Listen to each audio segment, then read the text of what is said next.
Hi, my name is JC. And my name is Juan. Welcome to The Couch, a podcast where real therapists talk about real things. Please remember that we are therapists, but we are not your therapists, and this podcast is intended for educational purposes only. Boom, boom. Educational purposes only. Back in the escuela, school. Listen, it's like back in the who, back in the where. I'm getting better. I'm learning, but be patient with me. Mm, Escuela? yeah, escuela, sí. What was that movie where it was like, it was something funny. And that's what they said. They were like, escuela, sí. But they were pretending that they knew Spanish, and that's all they knew. I don't know, but honestly, that low key sounds like me on the very lowest of keys. That's funny. I'm excited But about today. Yo, I'm super excited because family relationships. Oh, by the way, we're talking about family relationships today. Mm, Family has such a near and dear place to my heart. I love working with families. I love talking about the work that is done with families, and your relationships are the first relationships you ever have. Whether it's your family of origin, an adoptive family, a found family, you take these folk and you are bound to them for better or worse from a variety of different components. And it really sets the stage for how you create the rest of your relationships in your life, the way that you interact with your family. it does. This is such a big topic. Like just throwing it out there. It's episode two, season two. Season two, we're talking all about relationships, and now for episode two, family relationships. And our goal here, JC, is to be a resource. For individuals to hop on the couch. You and I are therapists, but we're not. Listeners, we're not your therapists. We're hopeful that you utilize this as a comfy couch, and you learn and you grow and you make moves and you fall and you get better at standing up. Family relationships, it's deep. Like it's one of those topics, I'll tell you, as a clinician, it goes so deep into like this core, and there's like this cultural component to it, and then there's so much in there that can make it complicated and simple and profound. So where do we even start?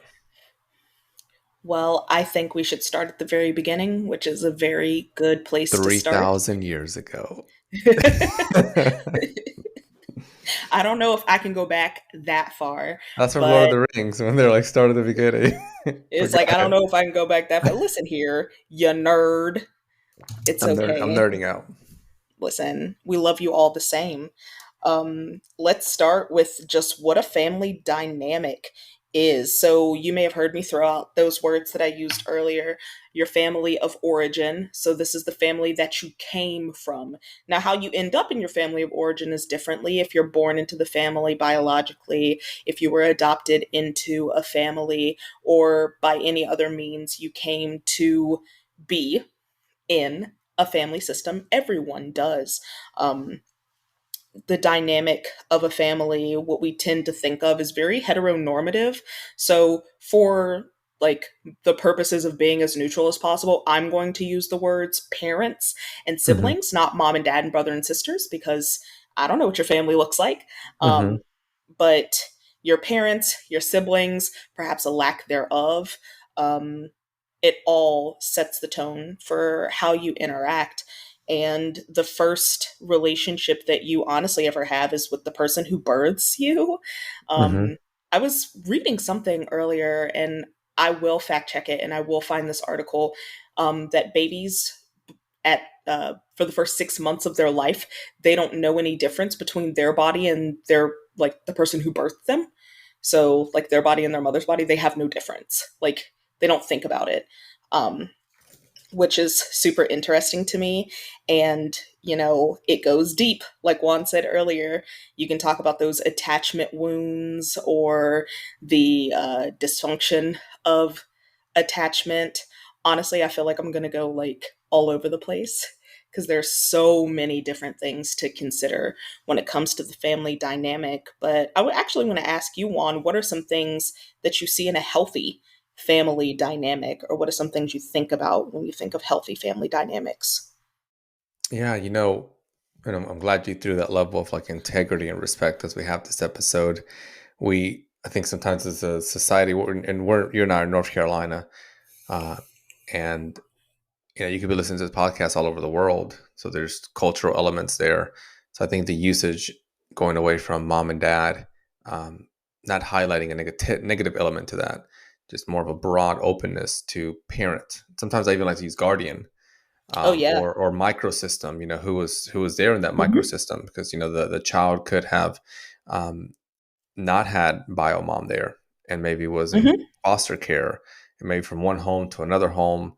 And by the time I'm working with them as a clinician, it's a microsystem of just different individuals that showed up and supported them in their development through life. So there's not the title, this is mom or this is dad.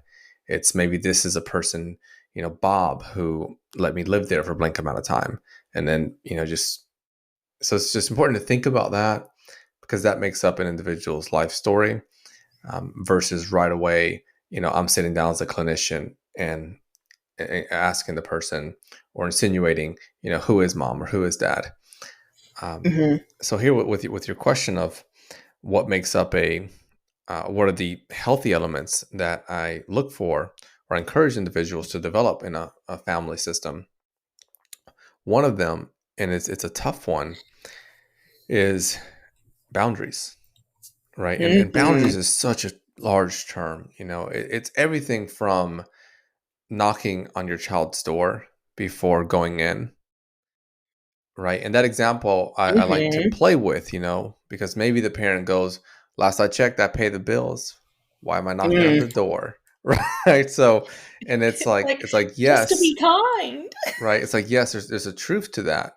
But let's go a little bit deeper, right? A boundary is a space of respecting each other's space, respecting each other's autonomy, and so forth.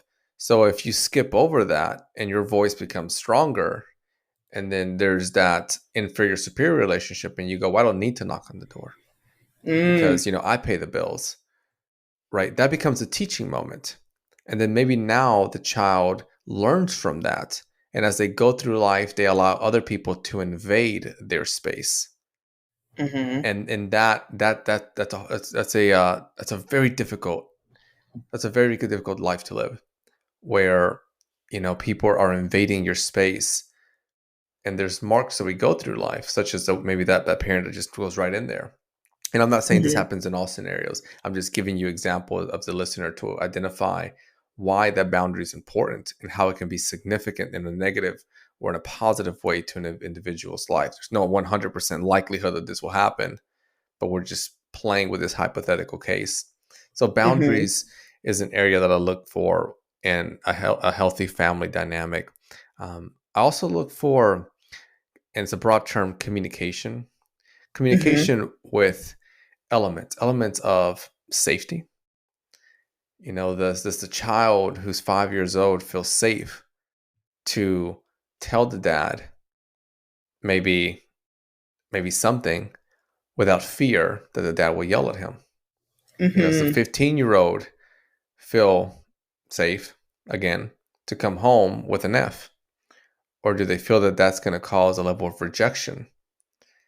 The adult child, you know just really looking at that, looking at communication, you being able to communicate and share these items within your family system. So that's one element there within it. From a cultural component, there's different cultures that use the term in different ways, and it's like, don't throw out your dirty laundry, Yeah. right? And myself, I was born in Dominican Republic as a Latino. I know Latinx now is the term. The that's very common, and I'll just speak from my direction, not representing everyone here in this category or population. Hmm. But that's a very common item there, where it's, if things go on, you keep them right here. We don't need to be spreading all of this like wildfire everywhere. And that is a unhealthy element in a family system and an individual's life. The one way to really look at it that can give it simplicity is, if you're holding on to something, and I'm gonna go back into being a nerd here. So like Spider-Man and Venom. And Excellent. and and Venom, right? He's got this host that takes over the human body, and it's not a good host, like it's bad. So when we hold on to things and we live by this motto of don't throw out your dirty laundry, well, dirty laundry stinks. And it's this item Hmm. you're holding on to. And over time, it's going to have more and more influence over you. And that influence, it's negative. There's a toxic element to it. And that's why it's so likely to go from that to generational trauma, like a consistency of that happening over and over and over from great grandparents to your parents, and then so forth. So those are a few elements. There's many more. Why don't you jump on for a little bit? Yeah, first of all, fantastic. All of those things I very much so agree with. And I can let you know from a cultural aspect, growing up in the Black community, very similar, keep family business. Also, this Hmm. idea of family secrets, which then turn into generational curses. If you don't have the information of things that have happened in the family that were wholly detrimental, you can repeat those things and like fall into that cycle, and it's just it's no good. You talked about that safety and communication, and I'm going to piggyback off of what I just said, and I'm gonna talk just a little bit about honesty in Hmm. a healthy family dynamic. I don't think that you need to share every single personal detail that you have with all of your family members all the time, but being honest with your children about struggles that you've had, or being honest with your siblings about the way that things have affected you, being honest with your aunts and uncles when they're pushing those boundaries that you don't want them to push, uh, and knowing that there is space to be honest and open, it does so much good for the relationship because, like you said, dirty laundry is going to start to stink, and you can look as good as you want, but if you're wearing dirty clothes, other people are going to notice it on you. Hmm. So, in order to, you know, launder these clothes, you have to be willing to be honest and admit that they stink. You have to be willing to be honest and say, okay, you know what, I do need to put this out there. Yeah. So it just that's also something that makes up a healthy family component. Also, closeness. I don't think you need to be like the most tight knit family, but healthy families typically have a component of some sort of closeness. You might be closer to one sibling than the other, you might be closer to one parent than the other. And honestly, so long as it doesn't lead to the alienation of other folk in your family, there's absolutely nothing wrong with that. And it makes a whole lot of sense. I'm one of four, and I can say for sure that my relationships with all of my siblings very different. My relationship with my brother, my relationship with my two older sisters, vary drastically, mostly because we're all different people, Hmm. and understanding that these family members aren't just the folk you're stuck with, but they're other human beings too, that are going to have different thoughts, feelings, ideas than you is incredibly important to making sure that you're respecting each other, honoring each other, and living a healthy family life. Yeah. And within that, as you're developing, often find that in a family system, you're you're becoming more of your authentic self. You're growing, and this is really interesting. Um, and the thing is not the best educated word here, but we use it. That happens, right? You have all these children that grow up in a house. We use that example, and we'll use Hmm. four since you threw out four, and they come out of the same home, and they're different. Hmm. And then you go, wow, this one's introvert, this one's extrovert. This one's into science and this one's into nature, yet they came from the same system. And Hmm. we know that that's very common because people are different. And, from the moment maybe a child begins school, they're exposed to all of these different things that the other sibling is not exposed to. And then they have different friends and different TV shows and et cetera, et cetera. So all of these reasons, and also, they themselves are different. So what takes place is that as the child develops and they get older, we're just gonna we're gonna focus on that they become more of who they are. And as they're Mm-hmm. becoming more of who they are, that can create a clash in the family system. Because Yeah. maybe for so long they took on a role. Maybe for so long they were the overachiever, right? The one that made the family proud. And now they're like, I'm getting into my own skin. I just want to drop all of this. Mm-hmm. I got money in the bank. I'm gonna go buy some land. I'm gonna start a farm. I don't need all this Mm-hmm. stuff. And maybe the family comes from wealth and they come from means and they come from status. And that is not, to use the word, that's not acceptable. They even say Yeah. they go, we don't do this, Mm-hmm. which is a little fun note there. Those are terms typically you want to steer away from, right? You can say, I don't do this. But if you're insinuating we don't do this, and you're right away highlighting that the person there has no control over their life or their autonomy. Mm-hmm.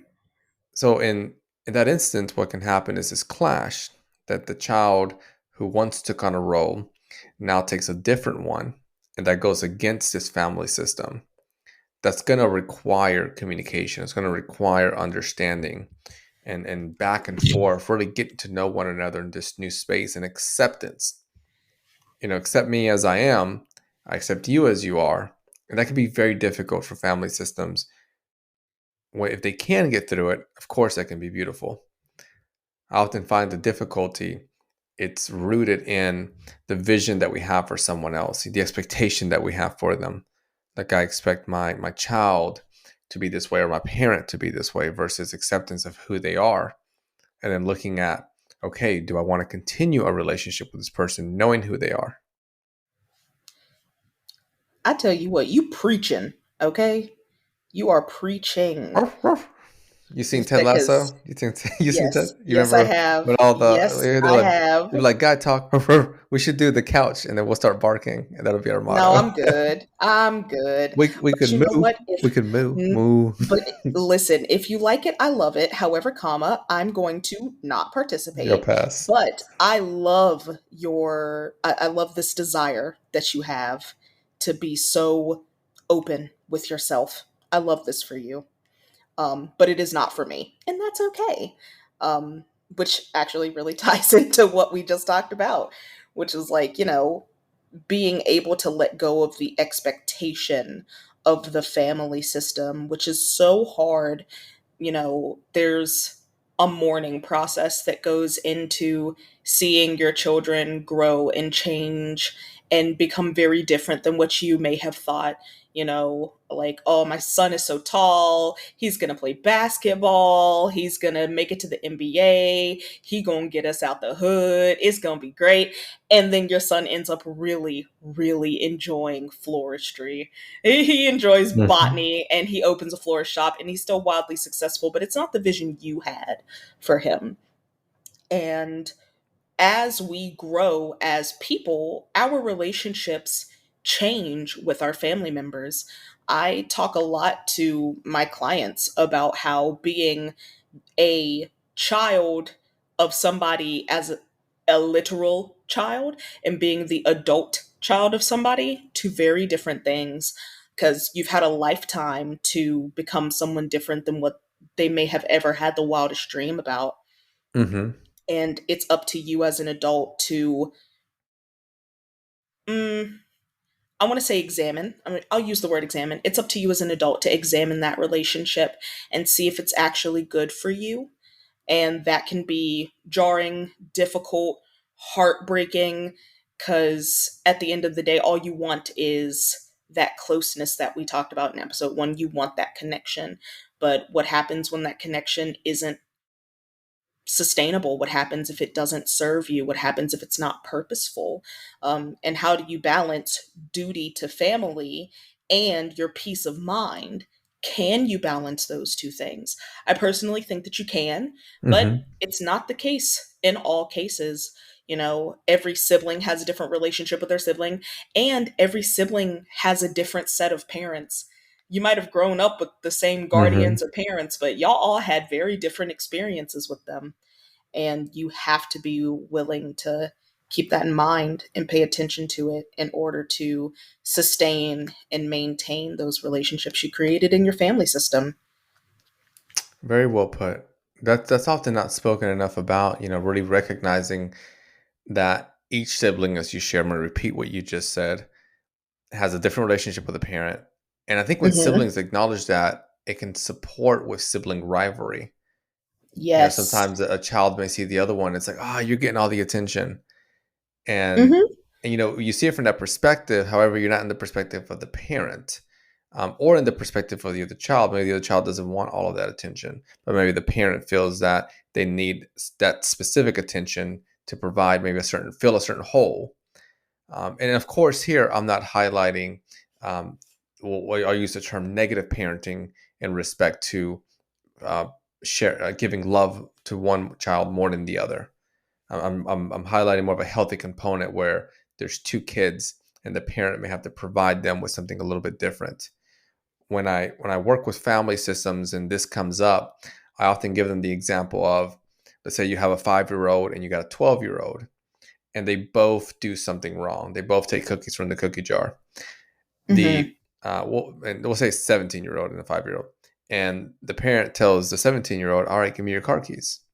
Right, gives them a consequence. But why? Why the car keys? Because the 17-year-old, that's where it hits home. Like they're an Hmm. extrovert. They're gonna learn right there. The 5-year-old likes to read. That's their thing. They like to read right before they go to bed. And the parent goes, you know what? The consequence here before bed, we're gonna skip reading. Right. And those Hmm. siblings now they have the opportunity to go, why didn't you take my car keys away? Well, you don't drive.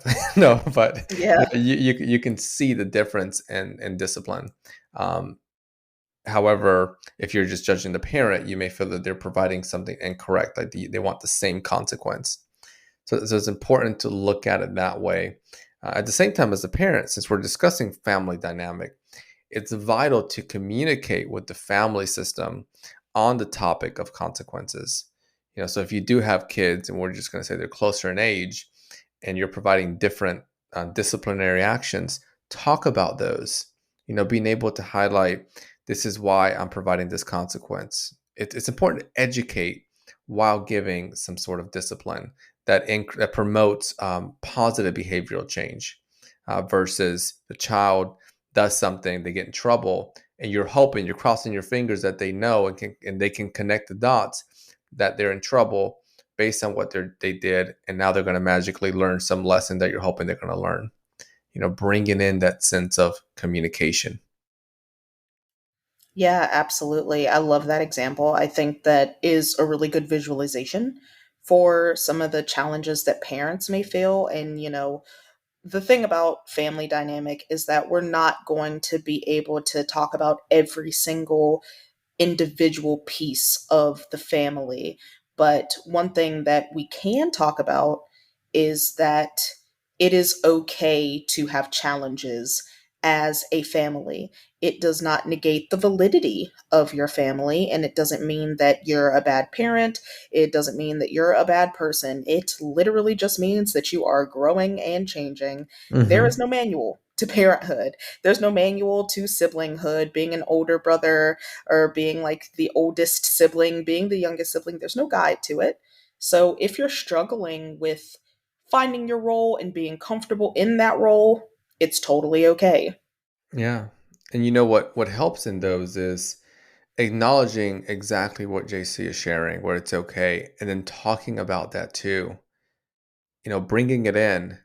I find this extremely instrumental with family systems that have adult children, when they're able to talk about that elephant in the room. And maybe the adult child comes up and says, hey, here's some areas of disappointment that aren't going well.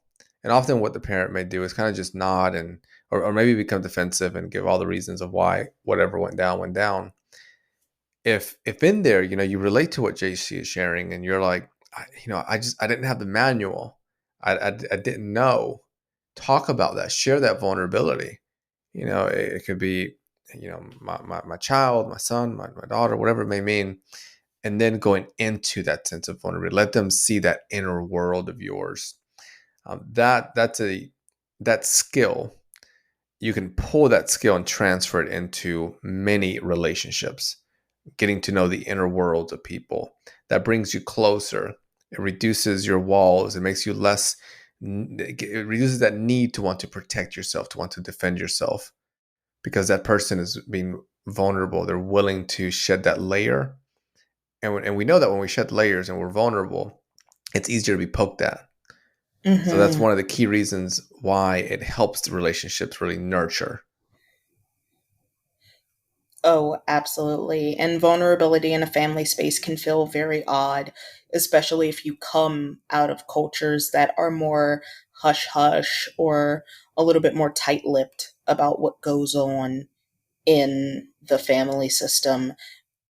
Please understand that it's going to be beneficial. It just depends on how it'll be beneficial, why it'll be beneficial to you, and how we can get close to each other while maintaining what family means to us, like maintaining the integrity of the family and learning when the integrity of that family system may be no more, and how you move forward and rebuild other just as fulfilling and just as meaningful relationships. Yeah. Taking time to see what those meaningful relationships are with this big topic here of family dynamic and looking at yours. I know JC, you and I touched on birth order. Mm-hmm. So there's research I think that really pulls it in many directions. I think some highlight not a strong significance there. And birth order, let's see, Adler, right?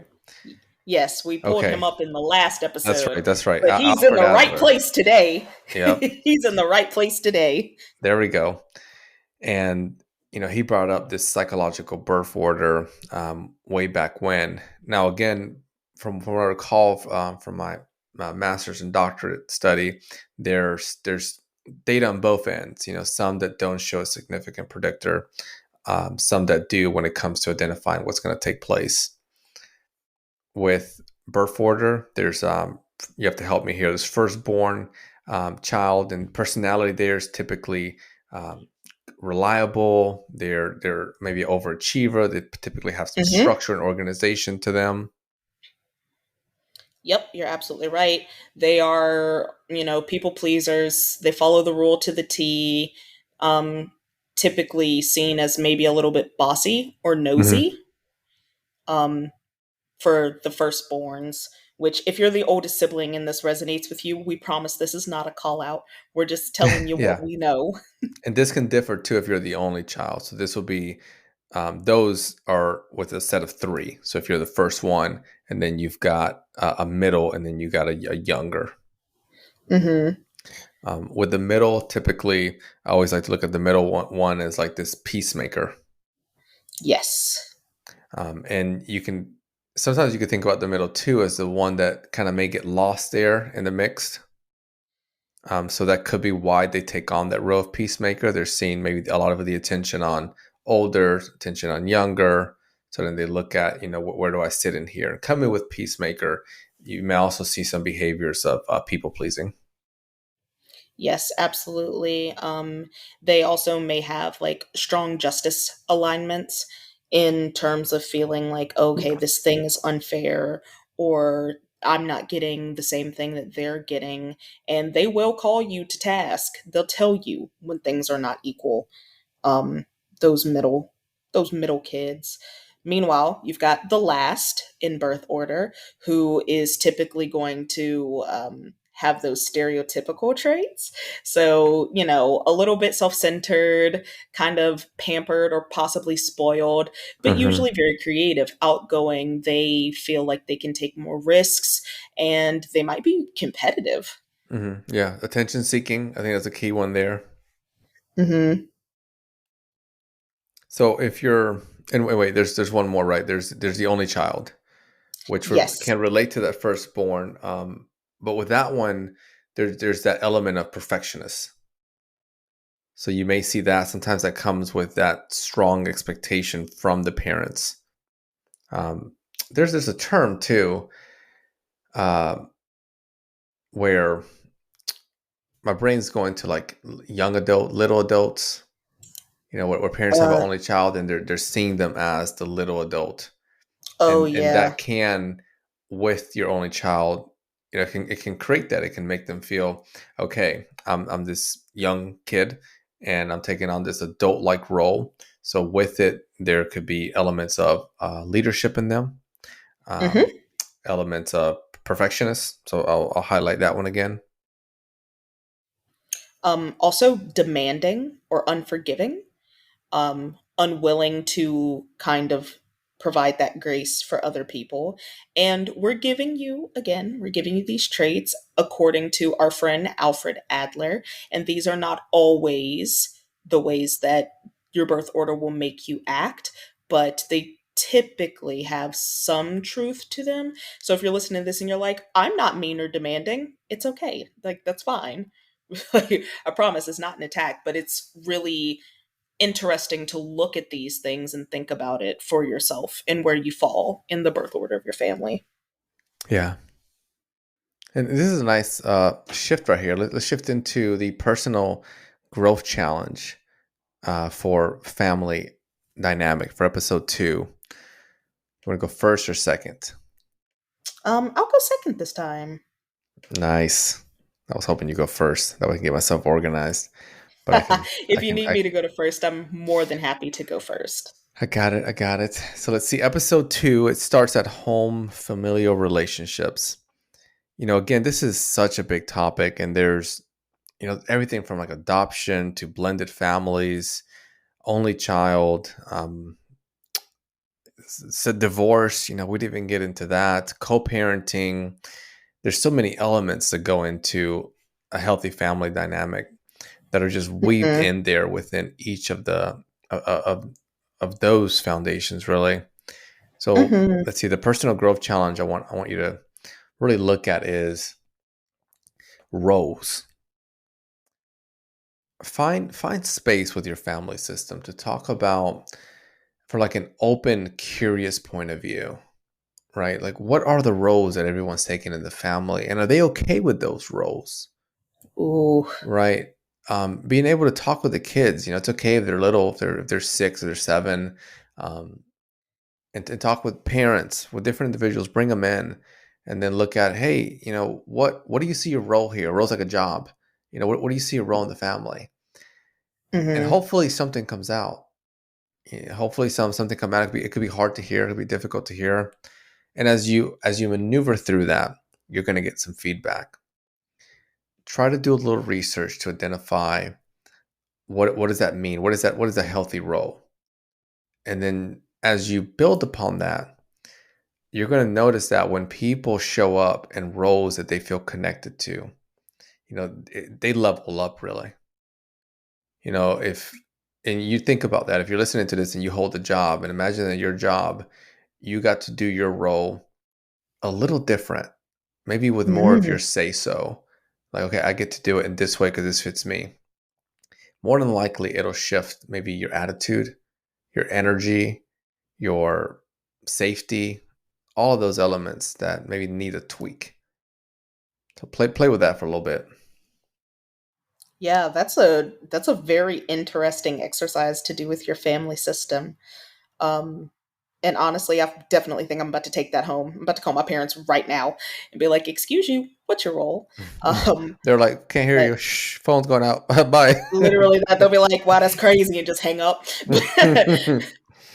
But for those of us who don't have that same closeness with our family system, or maybe we feel like we don't have a family system at all, I want you, for your personal growth challenge from me, to take some time and jot down some thoughts of what family means to you and what type of family you'd like to build in the future. How would you like to expand your family system? Do you want to get closer to your friends and see them as siblings?